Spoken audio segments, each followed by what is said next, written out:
સુરતમાં ફરી એકવાર મકાન ધરાશાયી થવાની ઘટના બની છે। શહેરના હોડી બંગલા વિસ્તારમાં અચાનક એક મકાનના ધાબાનો ભાગ ધરાશાયી થતા આસપાસના વિસ્તારમાં અફરાતફરી મચી જવા પામી હતી તો મોટી સંખ્યામાં સ્થાનિકો પણ ઘટના સ્થળે દોડી આવ્યા હતા। સમગ્ર ઘટનાના સીસીટીવી સામે આવ્યા છે, જેમાં જોઈ શકાય છે કે આંખના પલકારામાં મકાનના ધાબાનો ભાગ ધરાશાયી થઈ રહ્યો છે। હાલ આ મામલે પોલીસ તથા ફાયરની ટીમે વધુ તપાસ હાથ ધરી હતી।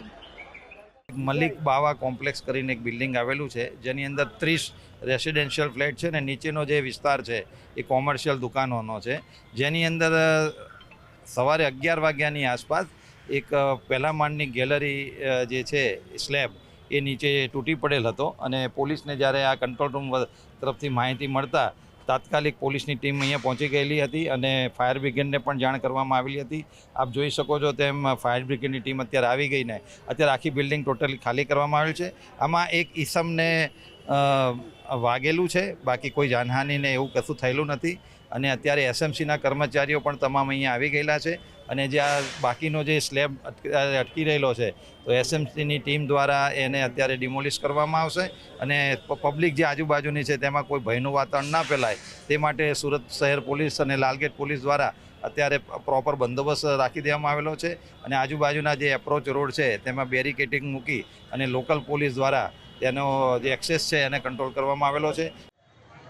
સુરતમાં ફરી એકવાર મકાન ધરાશાયી થવાની ઘટના બની છે। શહેરના હોડી બંગલા વિસ્તારમાં અચાનક એક મકાનના ધાબાનો ભાગ ધરાશાયી થતા આસપાસના વિસ્તારમાં અફરાતફરી મચી જવા પામી હતી તો મોટી સંખ્યામાં સ્થાનિકો પણ ઘટના સ્થળે દોડી આવ્યા હતા। સમગ્ર ઘટનાના સીસીટીવી સામે આવ્યા છે, જેમાં જોઈ શકાય છે કે આંખના પલકારામાં મકાનના ધાબાનો ભાગ ધરાશાયી થઈ રહ્યો છે।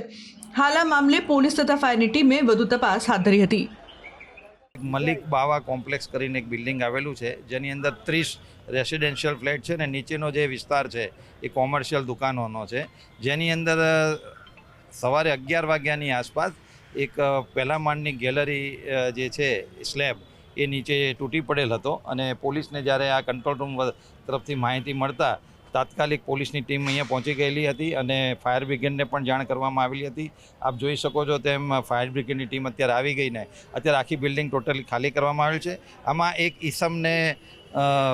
વાગેલું છે, બાકી કોઈ જાનહાનિને એવું કશું થયેલું નથી અને અત્યારે એસએમસીના કર્મચારીઓ પણ તમામ અહીંયા આવી ગયેલા છે અને જે આ બાકીનો જે સ્લેબ